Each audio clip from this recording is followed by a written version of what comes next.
कोकणातील प्रत्येक अपडेट जाणून घेण्यासाठी आजच माझे कोकणच्या सोशल मीडिया प्लॅटफॉर्मला लाईक, फॉलो आणि सबस्क्राईब करा। मुंबई गोवा महामार्गावरील खारपाडा परिसरामध्ये भरधाव डंपरच्या धडकेमध्ये दुचाकीवरील 2 जणांचा दुर्दैवी मृत्यू झाल्याची घटना घडलेली आहे। या अपघातानंतर संतप्त ग्रामस्थ आणि नातेवाईकांनी मृतदेह उचलण्यास नकार देत काही काळ आंदोलन केल्याचे परिसरात तणावाचे वातावरण निर्माण झाले होते। पोलिसांच्या माहितीनुसार डंपर चालकाने वाहन अतिवेगाने आणि निष्काळजीपणाने चालवल्याने त्याचे नियंत्रण सुटले आणि समोरून येणाऱ्या दुचाकीला जोरदार धडक बसली। या भीषण अपघातात आदित्य किशोर बल्लाळ वाडकर व यश मुकेश बल्लाळ या दोघांचा जागीच मृत्यू झाला।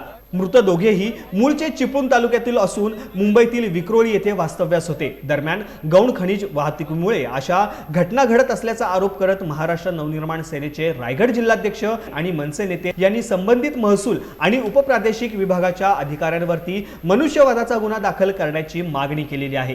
या प्रकरणी डंपर चालकाविरोधात गुन्हा दाखल करण्यात आलेला असून पोलिसांकडून पुढील तपास सुरू आहे। मुंबई गोवा महामार्गावरील वाढत्या अपघातांमुळे पुन्हा एकदा सुरक्षेचा प्रश्न ऐरणीवरती आलेला आहे।